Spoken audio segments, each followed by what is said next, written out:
In 2014, the Supreme Court ruled in favor of my client, Alabama engineer Sean McCutcheon, in his challenge to the Federal Election Commission's FEC outdated aggregate limits, which effectively limited how many candidates any one donor could support. Anti-speech liberals railed against McCutcheon's win, arguing it would create supersized joint fundraising committees (JFCs). In court, they claimed these JFCs would allow a single donor to cut a multi-million-dollar check, and the JFC would then route funds through dozens of participating state parties, who would then funnel it back to the final recipient. Democracy 21 President Fred Wertheimer claimed the Supreme Court's McCutcheon v. FEC ruling would lead to the system of legalized bribery recreated that existed prior to Watergate. The Supreme Court, in ruling for us, flatly stated such a scheme would still be illegal. The Democrats' response: hold my beer. The Committee to Defend the President has filed an FEC complaint against Hillary Clinton's campaign, Democratic National Committee (DNC), Democratic state parties and Democratic mega-donors. As Fox News reported, we documented the Democratic establishment using state chapters as strawmen to circumvent campaign donation limits and laundering the money back to her campaign. The 101-page complaint focused on the Hillary Victory Fund (HVF), the $500 million joint fundraising committee between the Clinton campaign, DNC, and dozens of state parties, which did exactly that the Supreme Court declared would still be illegal. HVF solicited six-figure donations from major donors, including Calvin Klein and Family Guy creator Seth MacFarlane, and routed them through state parties en route to the Clinton campaign. Roughly $84 million may have been laundered in what might be the single largest campaign finance scandal in U.S. history. Here's what we know. Campaign finance law is incredibly complex and infamous for its lack of clarity. As I've explained before, its complexity is a feature, not a bug. Major political players with the resources to hire the very few attorneys who practice campaign finance law benefit from the complexity that keeps others out. Perhaps HVF's architects thought so too, and assumed that if no one understands what's happening, no one would complain. Here's what you can do, legally.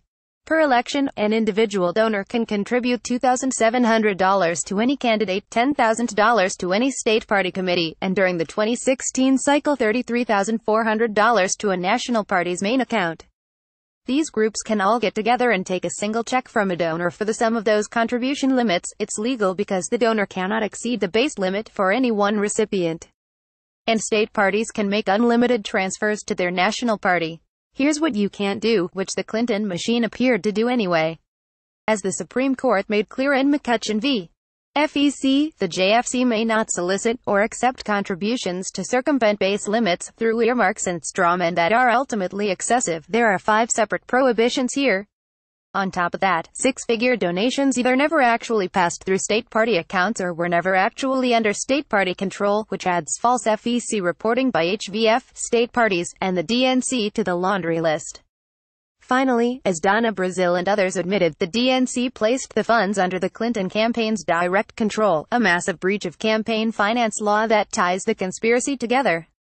Democratic donors, knowing the funds would end up with Clinton's campaign, wrote six-figure checks to influence the election, 100 times larger than allowed. HVF bundled these mega-gifts and, on a single day, reported transferring money to all participating state parties, some of which would then show up on FEC reports filed by the DNC as transferring the exact same dollar amount on the exact same date to the DNC. Yet not all the state parties reported either receiving or transferring those sums. Did any of these transfers actually happen? Or were they just paper entries to mask direct transfers to the DNC? For perspective, conservative filmmaker Dinesh D'Souza was prosecuted and convicted in 2012 for giving a handful of associates money they then contributed to a candidate of his preference, in other words, strawman contributions. He was sentenced to 8 months in a community confinement center and 5 years of probation.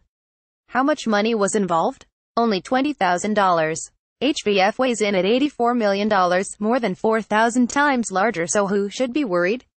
Everyone involved, from the donors themselves to Democratic fundraisers to party officials who filed false reports and, ultimately, to Clinton campaign and HVF officials looking at significant legal jeopardy. Don't take my word for it. Our complaint is built entirely on the FEC reports filed by Democrats, memos authored by Clinton campaign manager Robbie Mook, and public statements from Donna Brazile and others. The only question that matters: was the law broken? If the answer is yes, then the corrupt Clinton machine should be held accountable. Backer is a veteran campaign counsel, having served more than 100 candidates, PACs, and political organizations, including the Committee to Defend the President. He is founding attorney of Political Law, a campaign finance and political law firm in Alexandria, Virginia.